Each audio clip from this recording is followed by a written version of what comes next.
Welcome to Hard Hats and Horizons, the podcast where we dig deep into the construction and economic developments shaping the future of Dallas-Fort Worth. We bring you insights from industry leaders and visionaries who are driving growth in North Texas. From construction projects to industry trends and insights, we cover it all.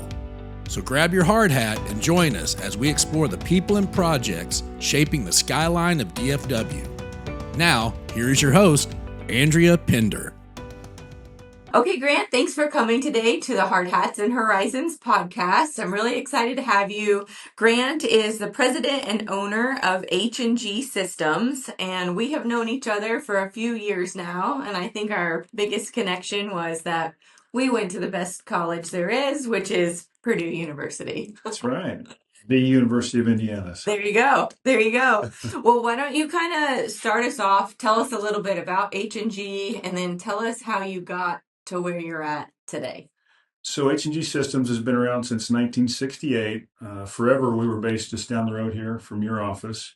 And we've been an HVAC and plumbing contractor, really just serving this area. We haven't really served a lot of different areas. We've done some work in Bermuda and Florida, in Oklahoma, Arkansas, and Louisiana. But for the most part, 99% of our work has been in this area. So serving the commercial markets in North Texas primarily. And how did you go from Purdue to H&G Systems? So from Purdue to H&G. So I grew up in Indiana, went to Purdue, hired on with a company called Train Air Conditioning out of Purdue. And I spent a couple of years in San Diego, about a year and a half in San Diego, and moved here in 1996. And I've been with Train from 96 until about 2010. And then I left Train to work with the local Daikin distributor, HTS, for about a 5-year period. And then I purchased H&G back in 2015. So coming up on 10 years. Yeah. When you were in California, did work bring you to Texas?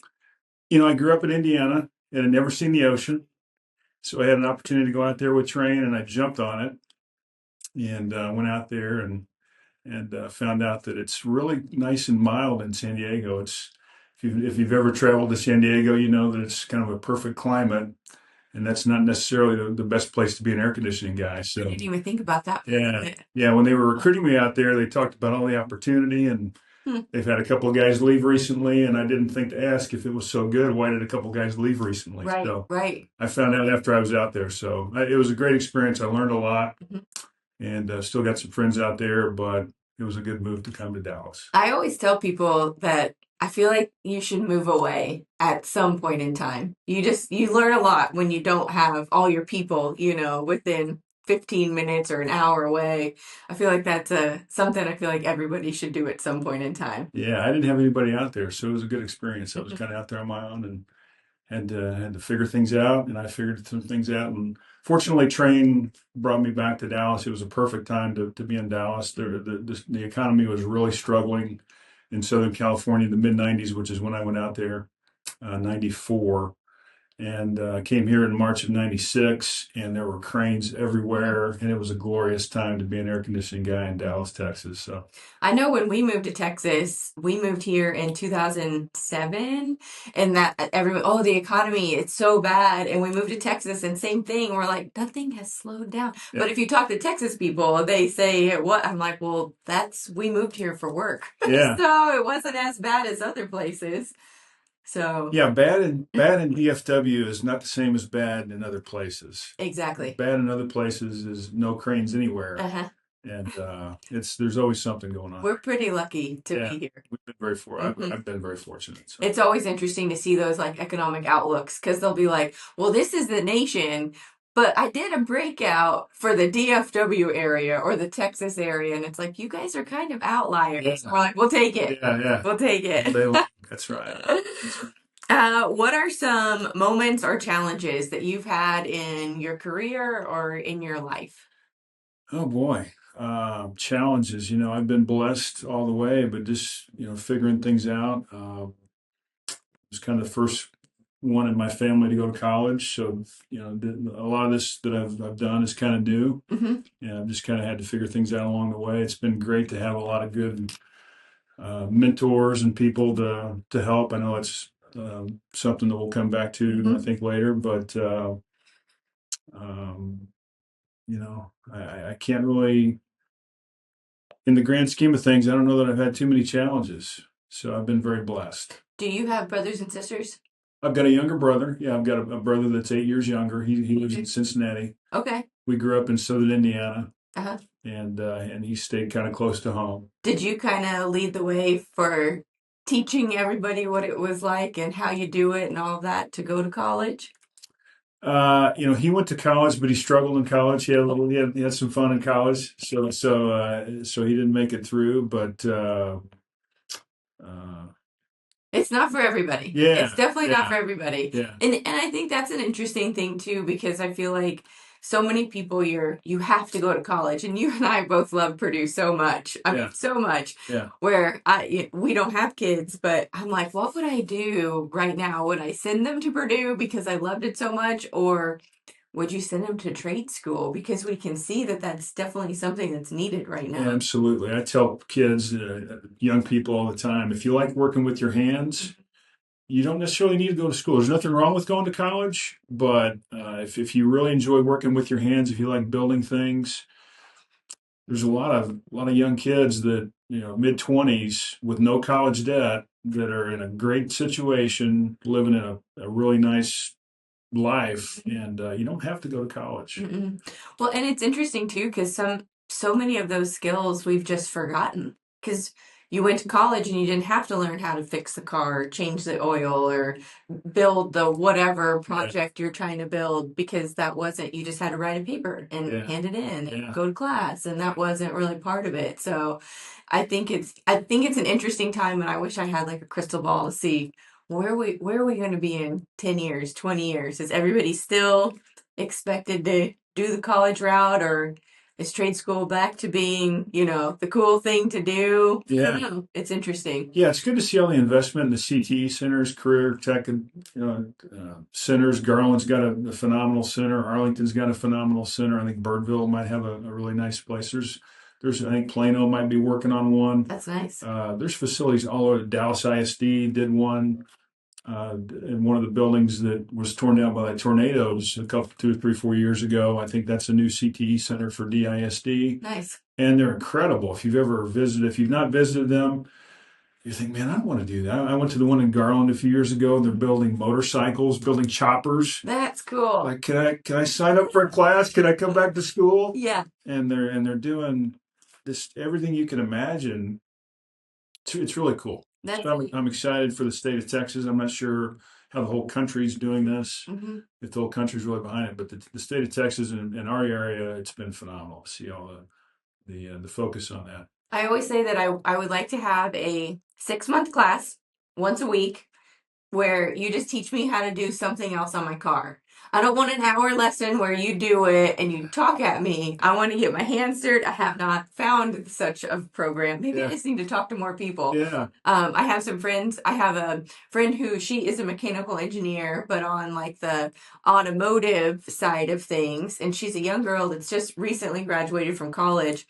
And she has a group of girlfriends, and they meet once a week and they work on somebody's car. wow, And so by the time that car is done, then the next person has saved up money. And so then they work on their car, but it's like every Tuesday for 3 hours or yeah, something. And I'm like, how cool is yeah. that? So, That's great. yeah. That's great. What are some things that have motivated you, or some lessons that you've learned along the way? Oh, wow, motivation. I just like the fact that there's always something new coming up. Every time I've gotten into this little bit of a rut where I think, well, nothing's really changing, things change, and it's fun to I think it's fun. It's a challenge, obviously. It'd hmm be nice from a business standpoint if things never change and you can just lock in and get a very regimented schedule down. But I like the fact that things change. Every day's a little bit different. Again, right about the time you think something's going to be this way forever, something changes it. So Is that like new technology or new equipment or something for that's you? that's a great example. Yeah, there was a few years ago, back before I came to H&G. I guess it's been several years ago now, but it just felt like we had gotten into a rut where there really wasn't any new technology. And about that time, something called VRF, which a lot of the viewers are going to know about, variable refrigerant flow, came out, and all of a sudden it's taken over the world, and variable speed compressors have just they're everywhere, and there's all kinds of neat technology. So there's always something new. Mhm.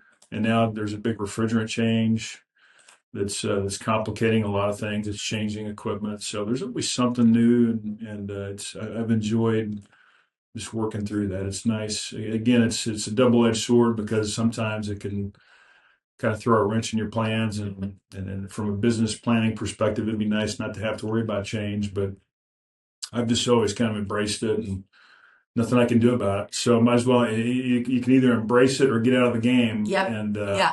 I've just embraced it. So Yeah, that's what you've heard the phrase, well, this is how we've always done it. It's like, well, gosh, you're going to be stuck in the past. oh my gosh, Mhm. yeah. Do you need reliable, high-quality service for your commercial project? Choose Carrco, the most trusted contractor in commercial painting, drywall, and floor coatings in DFW. With over 30 years of experience, Carrco delivers top-tier craftsmanship across Texas. From expert painting and seamless drywall and durable floor coatings, we handle it all, on time and on budget. Transform your space with the professionals at Carrco. Visit carcopainting.com today. Carrco, where quality meets reliability. I mean, safety is another great example. The focus on safety has just really gone up, and it's positive. Mhm. It's needed. It's been needed, and the focus on safety is just it's different. The building. It's funny when I first came to H&G, my guys, a bunch of old school guys, they complained about the BIM technology, the fact that why would somebody possibly spend all the time and money to model something ahead of time? That's crazy. It's a fortune. Nobody can afford it. And those same guys now are just like, you're crazy if you don't do BIM. You're crazy if you. So it's just it's fun.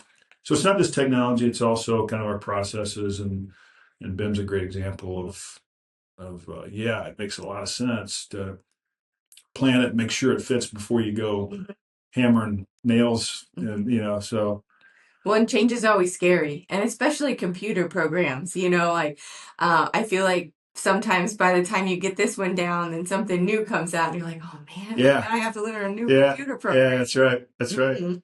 Yeah. So just think. I mean, think about the 3D modeling now that owners can walk through a building before it's even close to being ready. I mean, that's so cool, and from a safety kind of, I'll combine the last couple of things I talked about from a safety perspective, the ability to kind of know where people are, and to know to make sure if something bad ever happened. There's a lot of technology that a lot of general contractors are adopting now, where you have to kind of check in, and everybody's got a phone now, so you put an app on your phone, and if something bad happens, you can know exactly where everybody is. That's cool. It's very cool.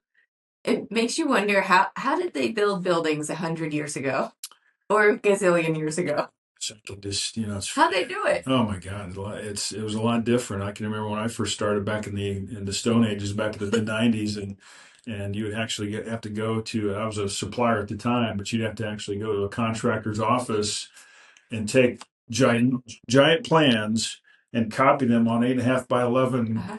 It's just like, oh my gosh.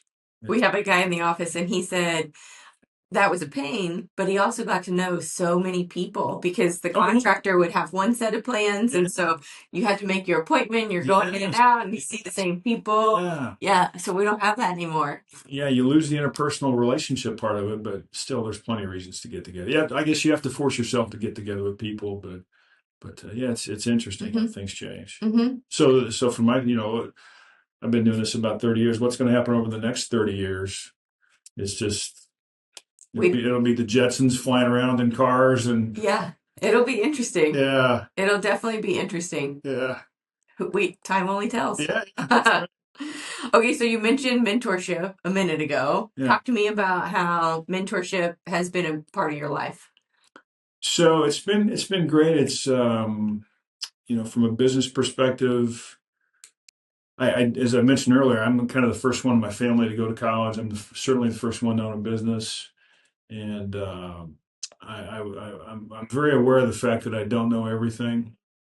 I'm comfortable in my skin, and I always have tried to surround myself with people that are more experienced than me, that have maybe gone down the path before I have. I can remember there was a gentleman in my church that was a former general contractor. He'd retired and kind of gone on staff in my church, and he wanted to build a business ministry in the church. And he held a seminar. I bet it's been 15 years ago, maybe 20 years ago now. And he really stressed the fact that the best way to learn. When we're kids, we're taught the best way to learn something is to skin your knees and just skin your elbows and learn that way, and that's the best way. Well, when you're a kid and you're talking about skinning your knee, which can heal in a few days, that's one thing. When you're in a business and you're talking about making multi-million-dollar mistakes, there's no time for that. So he really, being around him, helped me just internalize the fact that no, let's learn from somebody else. Let's if I'm going down a path, let's surround myself with people that have maybe done it before. So there was some mentoring that I took advantage of in my church. There's through Texo. I'm sure all the viewers are familiar with Texo. Most of the viewers are probably members of Texo. We're members of AGC and ABC. Well, through the ABC membership, I've been exposed to some peer group opportunities. So I've been in a peer group for probably close to 10, maybe 8 or 10 years, maybe 7 or 8 years through Texo. We got together a couple times a year before COVID. After COVID, we kind of fell away from that. But it's nice to have people that you can bounce ideas off of, bounce questions off of. Back when I was at HTS, a local supplier that I can rep locally, I got exposed to Vistage, so I was part of the Vistage group. Oh, nice. So it's always been good to have some peers and some mentors there.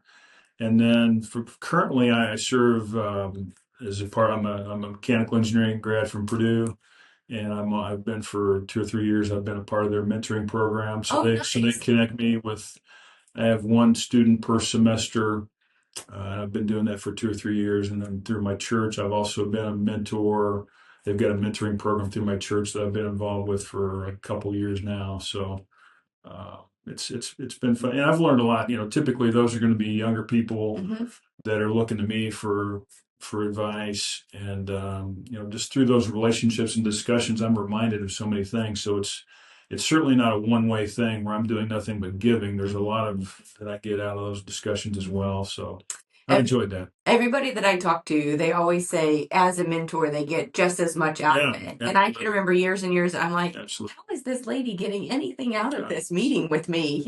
Well, it's a reminder. Things come up, and it's easy to say things, and if you just kind of if you veer off the wrong path, then you can get a little I'm speaking for myself. I can get a little sloppy or just kind of lose my focus, and it's a reminder that hey, this is a great thing to be talking about, but it's there's one finger pointed at you and there's three pointed back at me. Yep. So I've definitely gotten every bit as much out of it as if I've been able to help somebody, I've gotten a ton out of it as well. So that's really nice. I was a part of that mentor program for the School of Liberal Arts, and I believe the girl was an English major, but I only did it for one semester. So I think that they only called me if they had like a last minute, but I'm like, man, that's been a while since I've done that. So I should reach out to them. And it's fun to kind of follow her story on LinkedIn. I mean, I don't really talk to her regularly anymore, but I'm like, oh, she graduated, she got a job, she just got a promotion. Yeah. So it's kind of nice to see all those things happen from afar. It's been good. Let's see, what is something that was unique or surprising in your journey that we might find interesting? Unique and surprising. I guess something that would be unique is there's probably not a ton of people that first of all, I've got a mechanical engineering degree, and I'm really our firm does some design build work. So we are a registered engineer. So technically my firm is what I went to school for, but I really don't I'm much more of a business management. If as far as what I do now, it's all really business management. But so I'd say the unique thing was going from Purdue to train and living through that train experience. There's probably not too many people that go from the supplier side to the contractor side. I mean, there's a few of us, but not a ton of us, and that's probably a little unique. There's not a ton of people that do that. I think most people in my position probably grew up in the mechanical contracting trade. I see what you mean. So most people in my position, so we do HVAC and plumbing. So they've either welded pipe or done, they're master plumbers, or they've been installing sheet metal, and that's just I've never done that. So I don't have the actual hands-on experience with what I do, but my perspective also through being on the supplier side, I got to know a ton of people. I got to deal with a ton of people. So a lot of what the people at H&G didn't have before I came on board, I kind of filled some gaps from the business relationship and networking and management side. So I think it's been fun. I've enjoyed it. Everybody that I guess something that's also unique, but maybe also scary at the same time, is when you come from my supplier position to do what I did.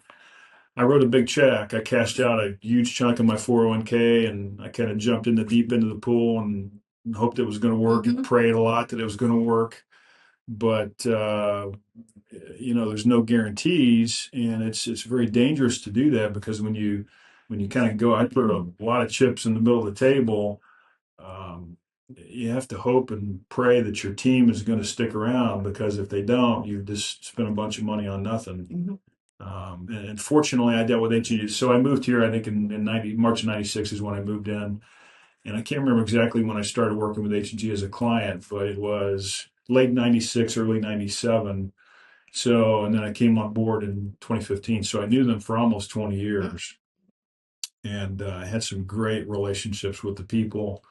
So from that perspective, if somebody said, "Hey, write the playbook on how you did what you did," I couldn't have just gone out and purchased any group like this. I kind of had some strong relationships, and you have to kind of know the people, and luckily nobody left. The team, I think, was happy that I came on board, and the previous ownership was getting close to retirement and didn't really have a good, clear future mapped out for everybody. So I'm sure there was a lot of uncertainty on everybody's minds about what's going to happen in a few years when these guys hang it up. And I think I kind of breathed some life into the group a little bit, and Nice. it's been a fun ride. Yeah.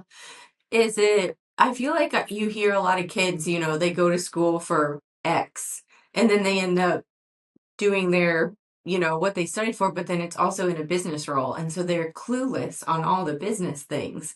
Have you talked to any of your kids that you've mentored about, like, hey, it's not just mechanical engineering, it's the relationships. It's more than that. Absolutely. Yeah. In fact, it's kind of a twist on your question, but I can remember back when I was in school, back when I was at Purdue, there was a guy that I graduated with that was going to go right in to get his MBA directly out of graduating with his mechanical engineering degree. And he was a confident guy, a strong guy. I'm sure he's done very well. I'm sure he's in a great spot now. But he was going to go right into management. He was just going to be the boss, and he was going to lead. And I've encouraged everybody, because that actually, the mentor that I'm kind of wrapping up with this term at Purdue, he's doing that. He's going in to get his master's. He's getting a master's in mechanical engineering, with kind of the thought that, hey, I'm going to kind of be in charge. And he asked me, hey, should I get an MBA? And I said, well, let's tap on the brakes. Let's talk about that. You have to earn your stripes a little bit. You can't just walk in with an MBA and say, hey, I have my MBA. Right. Not to knock anybody that's watching this as an MBA. I'm sure there's a lot of people that have used the MBA successfully. But what I encourage people to do is, if you're interested in getting an MBA, if you think you're interested in management, work a few years, just do some grunt work, get to know the business inside and out. And then, much like as I mentioned earlier, I'm full-time business management. So I've kind of, my education's been the school of hard knocks. I didn't go to school for it.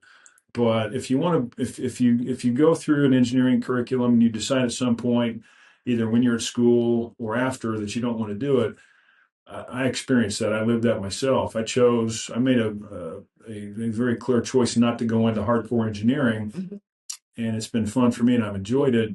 But don't just go right into an MBA when you're 21 or 22, and then think you're going to come out and be in charge and run the show. It's good advice. Yeah, you've got to learn the business, and so I'm not sure if that answered your question. No, kind of a spin. No, it was good. Kind of different angle. But.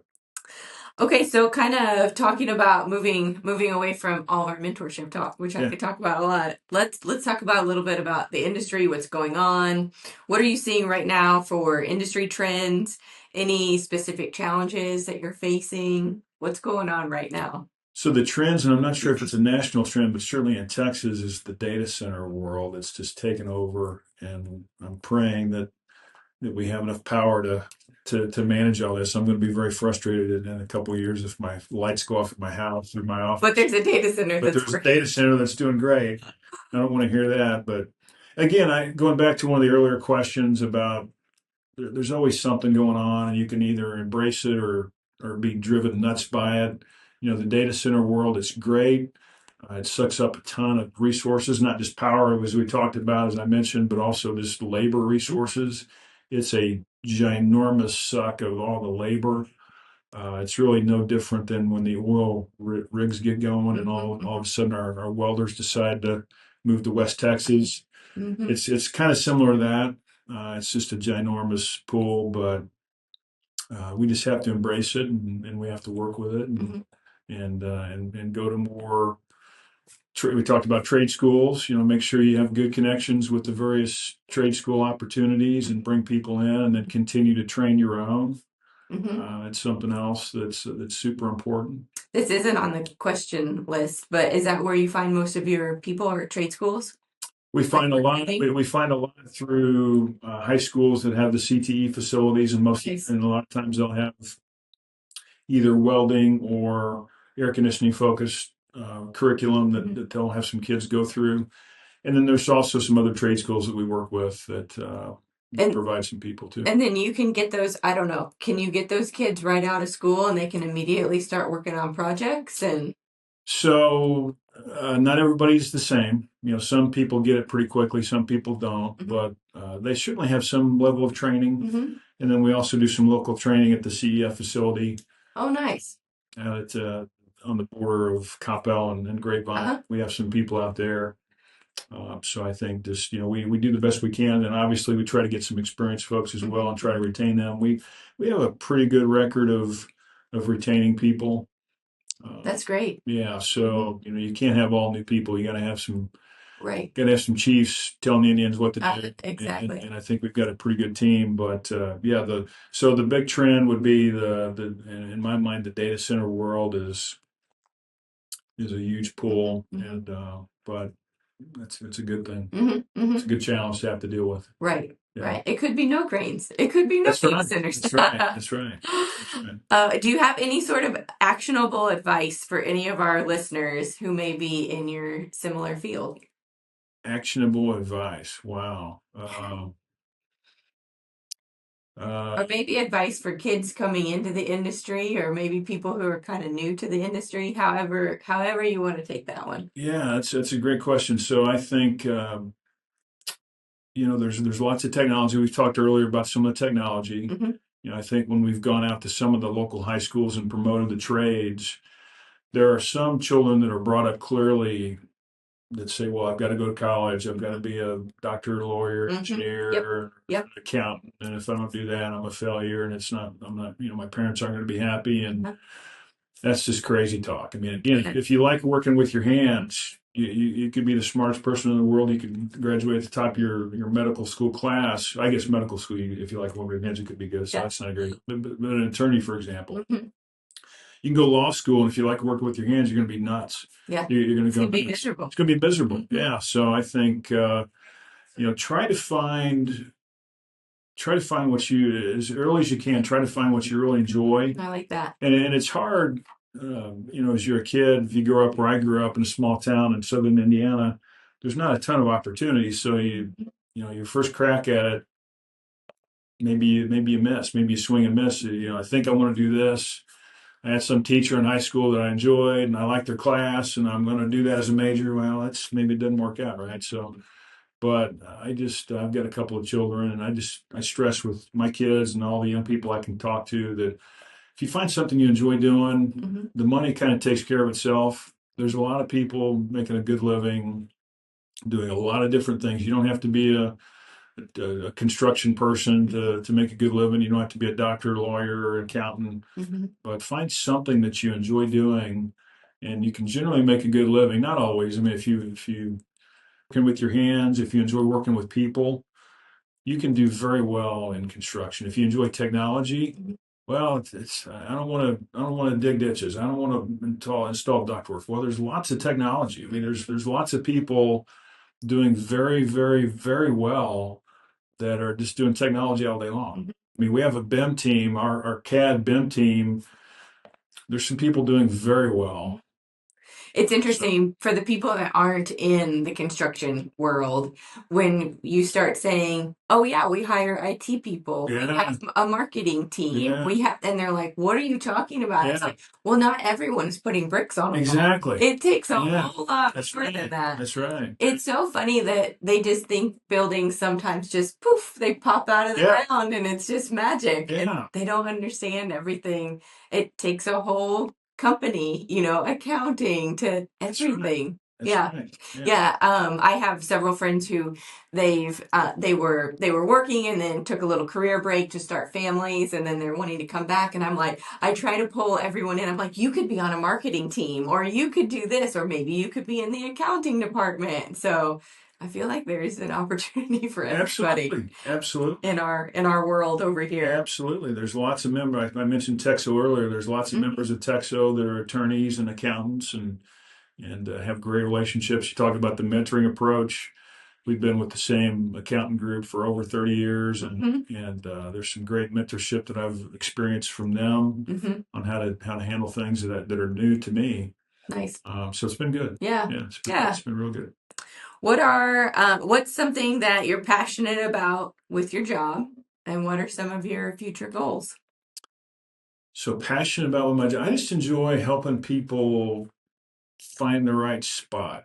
I enjoy. To me, it's kind of a big puzzle, and I enjoy helping put the puzzle together. And it's a dynamic puzzle that changes every day. We talked earlier about the fact that you can either embrace the chaos or go nuts, have it drive you nuts. But I enjoy the fact, and again, I say I enjoy it. There's days where it just drives me nuts, and anytime there's people issues, it's there's some days that are better than others. But just helping people figure out where they fit and how it all fits, and just kind of I view it as a bit of a battle, and we're our challenge is to get to the top of the hill and conquer the hill and just working with the team to make sure we're all to the best of our ability in the right seats. We have a program here where if we're not quite sure where the person fits, they'll be in the field for a few weeks and then they'll move to estimating for a few weeks and then they'll move to safety for a few weeks and then to project management. And then sometimes they stop and they're like, no, no, no, we really like this. And this is where they land. But sometimes they go through all of it and then figure out this is the best fit for me. Yeah. So Yeah, we've embraced the track. I'm sure a lot of people have done the traction EOS thing, and we've embraced that. And a huge part of that is getting the right people in the right seats and helping. It's fun. To me, it's fun. So it's a challenge, but I'm passionate about helping people because when you get somebody in the right spot, they enjoy coming to work. And we spend so much time at work. People need to enjoy themselves. So, yes. And they have more fun. It's more fulfilling for them, and it's obviously better for the business if you have people that are excited about being in the spot that they're in. Yeah. So I enjoy that. That's really. So I've read a book about EOS, but that's all that I've done. Do you want to talk about EOS for a minute? I'm far from an expert at it. I read it when I came on board with H&G back in 2015. I had my old Vistage group leader, I don't know what you call him, facilitator. He met with me and said, "Hey, I'm also, in addition to Vistage, I'm starting this EOS traction thing, and here's the book." And I read it and I loved it. But at the time, I knew that I had a group that had kind of been doing the same thing for a long time, and I wanted to respect them. So I knew, so I read the book probably in 2016. And I knew I was in love with the book. I just read it and I couldn't put it down. It was great because it's just common sense stuff. It's like, what? Of course, Let's do this. Of course, we should be doing this. So I love the book. I love the concepts, but I knew that I had a team that it would have kind of rocked their world. Again, I had a team where they thought, BIM, why would you do BIM? That's crazy. Very old school. And I loved the people because I wouldn't have done what I did if I didn't love the people. But out of respect for the old regime, I kind of wanted to phase into it and not rock their world. So I had to wait until some people kind of retired, and also just after me being at the helm for a few years, they kind of got comfortable. Because if I would have come in right away when I read the book and done it, It would have been scary. you're brand new and Uh-huh. this whole new thing, and me being brand new, even though I knew them for a long time, I'd known some people for 15 to 18 years when I came on board. Still, it was a big change because the previous ownership group had been there for right at 20 years, 19 years, I think. And, it was a big shock to the H&G system, H&G system for me to come in, and I wanted to respect the people and not rock the world too much. So I waited a few years, but we've just, we've gotten into it now, and again, it's just common sense things. If you've not read the book, I would encourage people to read it, and it's just a lot of common sense. So and a huge part of it, again, the analogy I like to think is getting everybody rowing in the same direction. And there's a questionnaire that is part of the book talks about, and have your people answer these questions, and is there a clear vision that everybody understands? Does everybody know kind of the sweet spot? I don't think that's the term they use, but that's how I'll say it. The sweet spot of where the company fits in, and basically, do your people know? Like with Carrco, does everybody at Carrco know where Carrco fits into the grand scheme of things? And in my case, does everybody at H&G know how we fit into this idea of building DFW? And I gave myself some pretty poor marks, and that was totally on me. A lot of people didn't really, I knew the vision in my head, but I didn't have the vision written down. I didn't have it articulated in a way that everybody knew it. So it's just been a nice focus to, hey, I can't complain if people aren't rowing in the right direction if they don't know what direction they should be rowing in. They don't even know what boat to get in. That's totally on the leadership, and that was totally on me. And so, I knew that from 2016 on. So part of that was me throttling back the change, and didn't want to rock the world too much. But there was a time where it's like, okay, this is the right time. That's really interesting. I've read the book, but that's as far as I've gotten. Yeah, all of that. So yeah, no, I've enjoyed it, and nobody has said that's crazy. Why are we doing that? Everybody that I hear doing it works. Yeah, if you explain,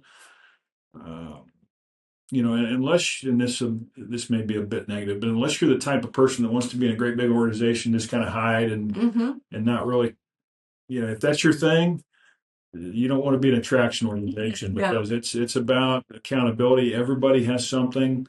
Everybody from the CEO, chairman type level, all the way to the newest person. The concept is there's always something new you can be doing or better you can be improving on, and I've enjoyed it. So that's awesome. Thanks for giving us like a little snippet. I'm not an expert. I'm far from an expert, so I would encourage people to read the book, and if there are certainly facilitators that.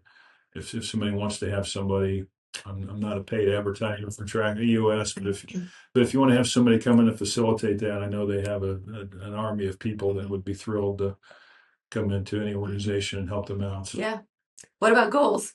What kind of goals do you have? Goals from an HCG's perspective. So it's interesting. When I was on the supplier side, I just assumed that every mechanical contractor was set up the same way, and it's been eye-opening and kind of fun to realize that everybody's kind of different. Everybody's got some different things. The service is something we're trying to grow. It's kind of a focus of ours. Going back to my train days, service is always a focus of train. And I was brought up in that world where HVAC service, plumbing service, but HVAC service in particular should be a focal point. That's what I was kind of trained at train. And that was not a big focal point at H&G before I came on board, but we're trying to do our best to ramp that up. So that's a big goal, trying to get more trucks on the street. So instead of just a new build project, you're going in and servicing and hopefully seeing people a couple times a year. Yeah, quarterly inspections and being there to help them repair things, Nice. replace things, and Nice.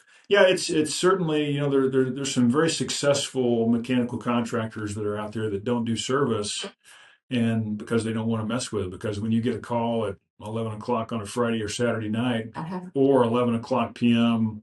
on a holiday, you got to have a structure to respond to that and help people out, and it takes an investment, and not everybody's interested in doing that, but it's something that's been a focus of mine, going back to my training days. Even before I came on board and signed the dotted line to own H&G, I knew that we wanted to get to a certain point, and we're focused on getting there. So that's kind of the focus that we have right now, and certainly we're going to continue to try to be as strong as we can on the construction side. We've had some clients and more partners than clients that have been great to us over the years. Nice. And we're going to continue to do everything we can to try to build every project that they want to build going forward. But in the previous regime, we would go through that building process. We'd go through the warranty period, and then we would say, warranty period's up, don't call us. And now we say, please, please, please call us. We built the project. We should know it better than anybody else. Right. So we should be able to service it and provide more value to the owner than anybody else. So please let us partner with you in kind of a cradle to grave. I like that. Service it all the way, and then 20, 15 or 20 or 25 or 30 years down the road, do it again. Put in the new stuff. Yeah. Nice. So that's the goal. That's good. That's good. What is something that you guys are struggling with right now, and how are you tackling it? This is not going to be a shock to anybody watching this, but labor, people and labor, and then trying to make sure we have the right group. Again, it's from the overall, the way I look at it, if the overall economy is doing great, we'll figure out a way. The alternative is not good. The alternative, I've lived in the alternative in Southern California. When things are slow in Southern California, it's really slow, and things dry up, and there's no way to function. But so again, going back to the data center discussion we had earlier, that's just pulling so many people. So just finding good talent, retaining good talent, and then training is a huge thing. So that's the biggest thing, and we just have to do the best we can. We work on our culture. I like to think we have a culture that's very family oriented. Nice. And we try to take care of our people the best we can. Make sure we have very competitive benefits and salaries and wages and that sort of thing. So we tend to not lose very many people. At the lowest level, entry level, there's always some movement there. If you have kids that are 18 to mid 20s, there can be a lot of movement in that age bracket. But once we get a little older, we don't lose a ton of people. Nice. That's great. That's a lot. So we try to, trying to retain the people we have, trying to hopefully have people see that we have a good team and they want to be a part of it. So hopefully some experienced people will come knocking on our door. That's the goal. And then certainly the training, taking the younger folks that want to get in the trade, and hopefully they have some level of training. Again, there's some excellent local schools. Again, I mentioned Garland, Arlington. There's I think Birdville ISD's got one. Plano's building one. Dallas ISD's got a phenomenal facility. But again, those students are not going to come out and be ready to lead a project. They need a lot of mentoring, and that's where the CEF has been phenomenal. If I'd say for the people that are not familiar with the CEF, it's a wonderful facility. Got some great people that very servant-oriented people that really care. Their staff's excellent. So we try to get some people trained up through that as well. One of the things that you've kind of mentioned throughout is relationships and kind of how you know people and you want to continue building, every project they have. So what are you doing? Maybe the same or maybe different as your competitors. How are you building those relationships with people? What I love about being in this position on the mechanical contracting side as opposed to the supplier side is it was a little more cutthroat. It was very much, and it's not always the case, but more often than not, it was very cutthroat. It was just came down to a bottom dollar price, and price is going to win. And what I've enjoyed being on this side is that there are people there are companies, but more importantly, there's people within those companies that genuinely care about our success. And it's been fun to deal with clients and their partners that genuinely want us to do well. Mm-hmm. You know, it's one, and I've heard going back to my supplier days, all people, we want you to do well, but they're squeezing pretty hard. Mm-hmm. And we still get squeezed. I mean, you know, money's still important on our projects. We've got to be competitive, and we have to bring, you know, the owners. There's not just an open wallet ready for us to dip into it. We have to be competitive. We have to be efficient and that sort of thing. But people genuinely want us to do well, and it's been fun working with those people. And you know, Will's been like that. Will's been great, and just a lot of people really care about our success and want us to do well, and they realize that. And I'm speaking mainly for general contractors and I guess owners on the service side. The general contractors can't function without a good, healthy, vibrant subcontractor community, and they want us to do well. And they you know, the good ones know that. The good ones appreciate us, and the same thing on the ownership side from our service people. You know, if you're an owner and your facility is going to lose a bunch of money every millisecond it's down, Mm-hmm. you want a great team of people that are focused on making sure that you don't go down. Mm-hmm. And in those kind of healthcare facilities, same thing. You know, when you go down, it's got to be back up. Mm-hmm. And it takes strong companies to be able to do that. Again, to take that service call from a hospital or from a data center at 11 or 12 o'clock at night on Saturday Mm-hmm. night. Okay, you've got to have a good, strong company that's successful financially, but also with their people to respond to that. Right. And so it's been fun to have a community that, you know, DFW's big community. I guess we busted the 8 million mark. I think I've seen that. So there's lots of people, but even though there's tons of people, it's still a pretty small community. It really is. And I mean, I feel like I hear that from everybody, and I say that a lot. You know, there's a zillion people in this commercial real estate world, but when it comes down to it, like everybody knows everybody. Yeah. You know? Yeah, it's a very small community, so it's been fun. Mm-hmm. Yeah, it's been fun to do that. Okay, so kind of moving a little bit to a different topic. Let's get to know you a little bit more. What are some of your hobbies outside of work? Hobbies outside of work. So I'm a very proud season ticket holder of the Dallas Stars. I'm enjoying their run. Uh-huh. We've had a tough couple of games here recently, but that's been a lot of fun to rally around that. What else do I do? I'm probably the worst shot at the Dallas Gun Club. You've experienced that firsthand. I might be the very worst. I'm not exaggerating. I might be the very worst shot. I'm surprised they haven't kicked me out by now. But I've been a member of the Dallas Gun Club for about 10 years, and I enjoy the shotgun sports. What else? I've also done some martial arts. I've enjoyed doing that with some folks for about 10 years. I saw that on the form that you filled out. What type of martial arts? So Kempo is Okay. what I've done. Okay. So growing up in like high school, I did Taekwondo. Okay. And I got my black belt the day before I started college. Wow. It was the hardest test I had ever taken before in my life. And then the next day off I went to college. Yeah.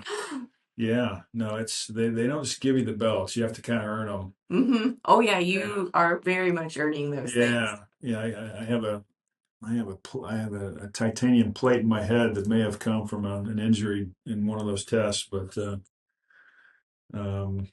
think it might have. But anyway, no, it's been a lot of fun. It's nice to. I'm far from a MMA guy, Uh-huh. but it's nice to know that if you're backed into a corner, you got at least a fighting chance. Something. You know something more than the average person. I might have a chance if it's, you know, if somebody's a professional MMA fighter, they'd mop me out pretty quick. But short of that, I should be able to hold my own. So Master Jacobs he like put curriculum together specifically for my friend Sarah and I, who were both going to college. We didn't really realize it at the time, and we realized it, you know, as we grew up, like, oh, that's why he taught us all these self-defense things, like if somebody pulls your ponytail or so we just thought that's what he was always teaching, but he was really putting things together specifically for us. Yeah. So yeah, I feel like we learned a lot from him. And one of his biggest things was, put the phone down, pay attention. Yes. Because the last thing a bad guy wants is somebody who is paying attention. So Right. I think if you're paying attention, then hopefully the bad guy goes home. If you're paying attention, people I think can observe that. If Mm-hmm. you're careful with where you stand, if you're in a restaurant, Mm-hmm. if you're just in a public setting, kind of be in a spot where maybe your back is somewhat protected and you kind of have a good visual. But Mm-hmm. yeah, the Kempo stuff, it's really just about street fighting. It's about how to and I've been very fortunate to be with a sensei sifu leader that he's very down to earth and Nice. he's constantly trying to tweak things. Hey, how can we make it better? And what if somebody did this to you? How would you respond? And it's been fun. I've just enjoyed it. Nice. It's fun. I did it initially to spend time with my son, Uh-huh. and he got bored real quick. And I had a good core group of guys that I enjoyed working out with, so I stuck with it. Nice. Yeah, Nice. it's been fun.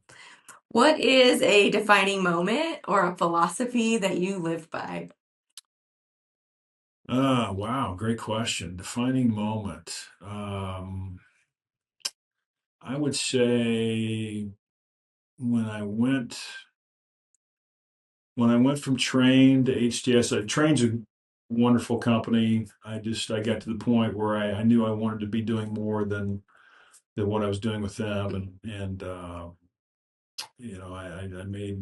wanted the challenge to move from kind of the supplier role to more of a managerial role, and I chose not to do a train, so I broke away and went to open up the local HTS office for the Daikin rep in our area.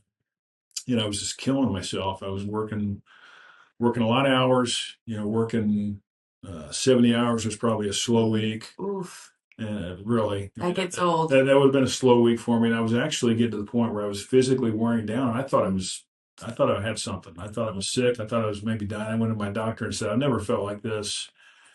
Explain to me, what you got going on. And I said, well, a couple days a week, I'm probably up until 1:30 or 2, and then Ooh. back at it the next day, and 70 hours is a slow week. 80 or 90 is not crazy uncommon. He says you're killing yourself, and so I heard that from a physician, and also through my church. I've had some great church relationships, and I went away on a retreat one time and was kind of explaining what I was doing with some guys. They said you're killing yourself. You can't do that, and they're going to a biblical perspective. Their focus was if you're where you should be, you shouldn't have to kill yourself to have a good experience. If you're where you're meant to be, again, that's not to say we don't work hard. That's not to say I don't work hard. For sure. There's still hard work, but if you're where you should be, it'll work out. I like that. And I'd say that's probably a big thing. And I take that. I talked earlier about my enjoyment of trying to get people in the right spot. Mm-hmm. That's kind of an offshoot of what I experienced. I've experienced, beating my head against a wall and expecting things to change, and it just doesn't work, right? So Yeah. That's good. I enjoy the fact that I'm in a position now where it seems to align with what I enjoy doing, and we've been fortunate enough to have a good level of success. So, Nice. yeah. Nice. Who or what inspires you the most? Who or what inspires me the most? My faith is huge. I'd say without a doubt that's probably my biggest inspiration. Making sure that I think we're all here for some reason. I'm still trying to figure out what my reason is. There's not just one thing. I think there's lots of different things. So just the fact that there's always something new. Again, I've talked a few times about embracing the chaos. I just think we're all on a journey, and I'm just excited that what's around the corner. To me, that's what inspires me. Nice. What's around the corner, and how can I respond to it? And it's I don't know, a game's not the right term, but it's a bit of a challenge, a bit of a game, and how can I win? I'm trying to win. I'm not overly competitive where I have to win everything. I would call myself selectively competitive, but some people they play tic tac toe and Yeah, they have to win If this. they don't win, I'm not that way, but if I lock in on something, I get pretty competitive, and so just navigating the journey and Yeah, trying to figure things out. nice. I enjoy it. Okay, we have a quick fire round of questions, Okay. which I feel like I have not made a quick fire because I'm like, oh, tell me more. So Yeah. let me see how I can do on this. What was the last book that you read? I'd say the one I'm currently reading, I'm about a third of the way through, The Real Anthony Fauci, and How is it? I have it on my list at the library. it will fire up anyone that has some strong sports opinions about COVID and different things that we've battled from a healthcare. Hmm. It'll get you fired up real quick. Interesting. It's a very if anyone's got some strong opinions, I would encourage them to read that book. I reserved it at the library and I think it was like a 36-week wait or something. And then I had to put it back on delay because when it came up, I had like 7 books that had just, and I'm like, oh, I really want to get to this one. It's a hard read. It's a lot of very technical details, a lot of technical discussions, Interesting. but it'll kind of get you. Well, I don't want to. Everybody can determine their own opinion, but Okay. it'll have you questioning Mm. a lot of the motivations of the government and how that all works, and Interesting. it's been eye opening. So I would encourage anybody that's got some interest to buy the book. What is your favorite quote? Um, you were fortunate enough. You blessed me with giving me a list here to prep a little bit. That's the one I had to look up. I've got 2 quotes. One I love, the Mike Tyson quote. Everybody's got a plan until I punch him in the face. Okay. And that's so that I just laugh at that, and I think that's just life, right? Yeah, that is life. Everybody's got a plan. It's easy. You can have these beautiful plans, and you can map things out, and you can have these strategy sessions, and let's go away to the lodge for 2 or 3 days, and we'll do our EOS traction meeting, and we'll get it all mapped out, and then life hits you in the face. And so I think that's fun. And then the other one, which I've laughed, I had to look it up I know the face, but I had to look up the name. Ted Knight's "The World Needs Ditch Diggers Too." I love that quote. Yep. And I've used that over the years. That's one of the famous Caddyshack quotes, and I've enjoyed that quote. And a little spin that would kind of go with our discussion is there's a lot of ditch diggers that have some really nice Harley Davidsons. Yeah, we need some really nice Ranger bass boats. And maybe they love it. Some really nice Sea Ray ski boats. Mm-hmm. And you can be the context in Caddyshack was not that you're going to do well being a ditch digger. Right. But you can do very well in this trade. There's a lot of people that have done very well. There are a lot of people in my position owning very successful contracting companies that never went to college a day in their life. They dug plenty of ditches, and they've got nice ski homes in the mountains and the life they wanted. Absolutely, they're happy. They didn't graduate college with $100,000 debt, and like, now what do I do with this degree? I guess I'll go. I've always liked working with my hands, so I guess I'll go do something with where I can. Let me go be an apprentice plumber. Right. Well, you could have done that 4 years ago. 4 years ago, and not $100,000. Yeah, right. 4 years. So you've got $100,000 debt with a degree you'll never use.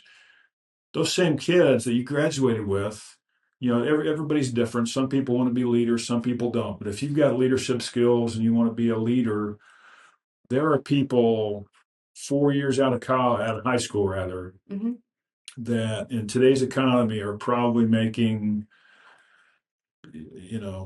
30 or more dollars an hour, driving a company truck with a company gas card, with company tires, living a good life, doing what they enjoy doing, working with their hands, with no debt and a much different financial picture.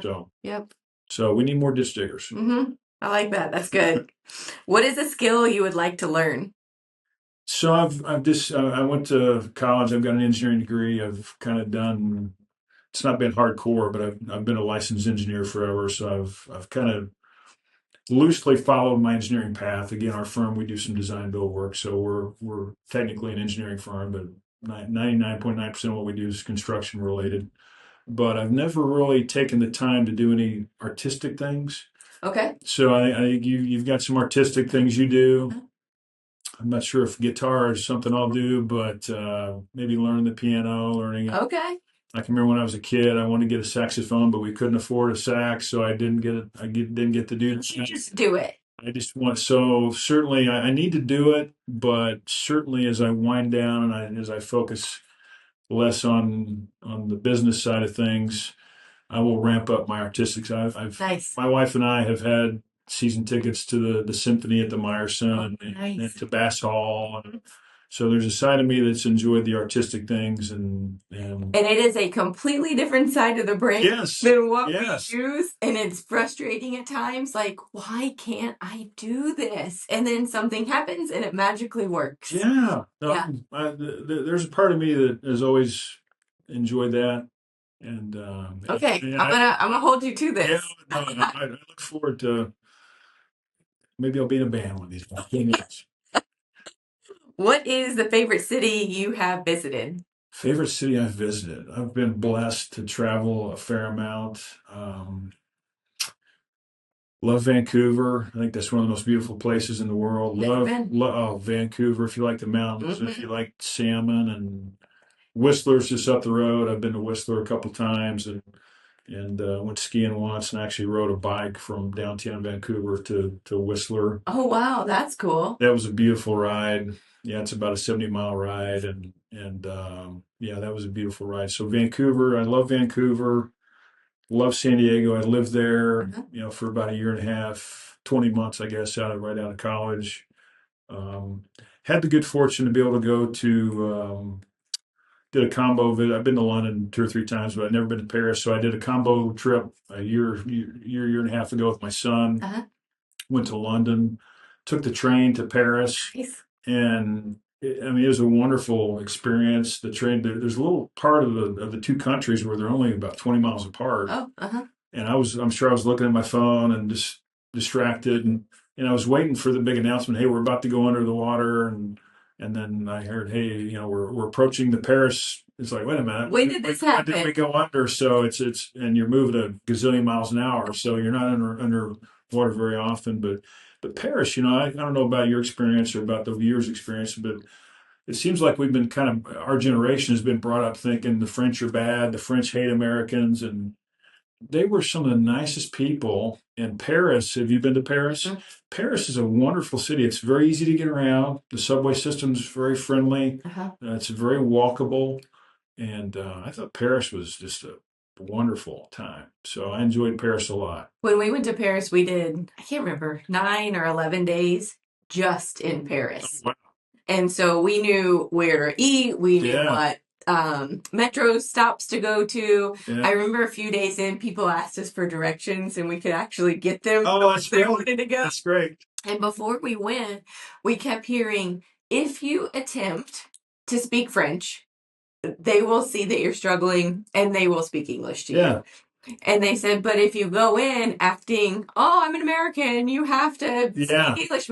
Well, then they're not going to know a lick of English because you were rude to them. And so we didn't have a problem the entire time that we were there. And so we enjoyed it. Yeah, I can't. I mean, I've forgotten my French, but I think I learned how to say good morning and good day and good night and thank you. And that's all. That's all you have to do. Yes. And then just try. And then they all know English. Yes.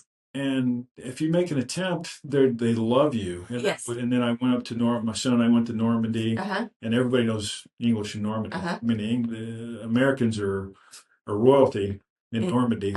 So it's so if you've not been to Paris or France, I would strongly encourage you to give it a shot because it's the people are super nice, lovely people, and you probably have Monaco on your list with an F1 race.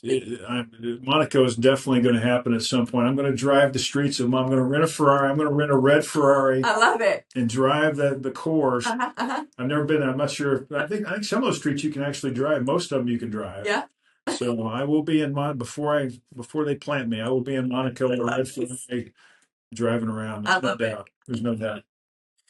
What is the favorite, or what is your favorite construction project that you have been a part of?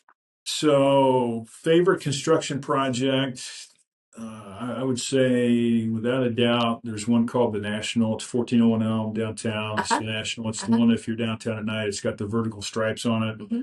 The architect, it was the old First National Bank building, and the architect wanted to look like a banker's pinstripe suit. Oh, So that's that's interesting. why the vertical stripes are on Uh-huh. it. But it's funny, when I came on board November, can't remember the exact date, mid-November of 2015. You can't the previous owners couldn't just tell people. I mean, it's a big transaction, and just out of respect for everybody, you kind of have to keep it quiet. Hmm. You don't kind of have to you have to keep it quiet until it happens. And then once I came on board, we were doing a bunch of work with a group called Andrews Construction. Uh-huh. They continue to be one of our best partners. Great folks, love those guys. Hmm. And the ownership team said, "We've got to go meet the Andrews folks. They've been a massive supporter of our company. They need to be okay with this." So about a week and a half after I signed on the dotted line to become the next owner of H&G, we went to lunch, and just a few minutes from their office on Lemon Avenue, a small little Mexican restaurant that they enjoyed, Hmm. Tex-Mex. And it's funny, the CEO of Andrews said, "Hey, Grant, you seem like a nice guy. As long as that guy's still with you, we're good." And that guy is still with us to this Nice. day. Nice. He's tried to retire, but he can't get. I think his wife pushes him out and said, "You need to keep working." No, no, go back to work. So he's just a phenomenal member of our team. And but as we were leaving that lunch, the CEO of Anders said, "Hey, I need you to come by the office and pick up some drawings on this new project that we're going to start looking at." And it was that job. Uh-huh.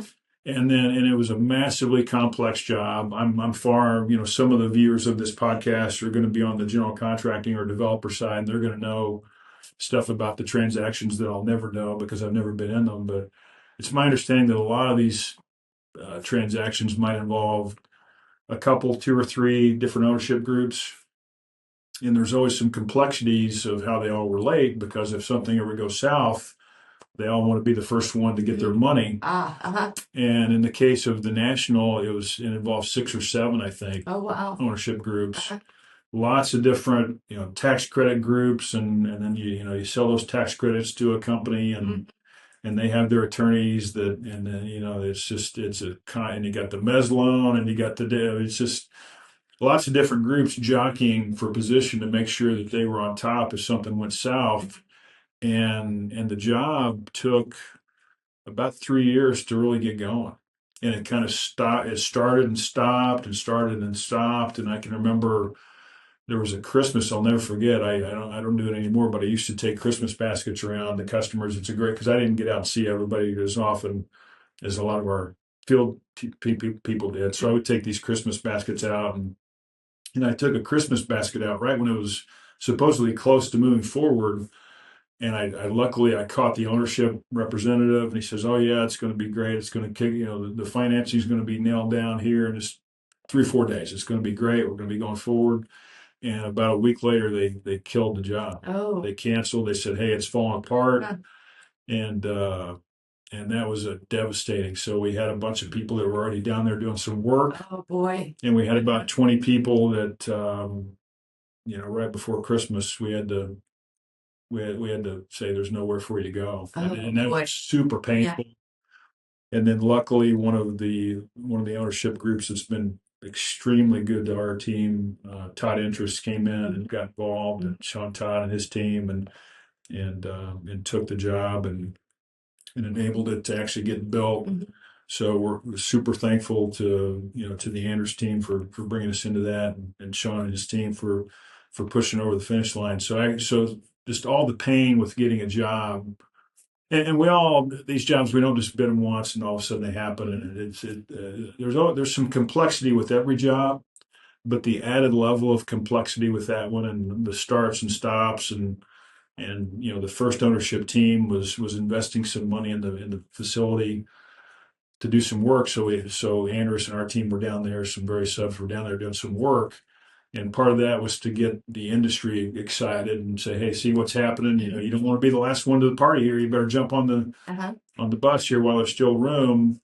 And unfortunately, the bus ran out of gas before it really got going. And so, just a job with so many starts and stops and so much pain to see it actually finish and be a success. And Monarch's a great restaurant. I'm sure a lot of viewers have been to Monarch and enjoyed that. And it's also fun to see a downtown building like that that's been around forever that can bring some life. We've done a lot of those adaptive reuse jobs in downtown, and it's fun. When I got here in the mid-90s, you did not want to be downtown Dallas Right.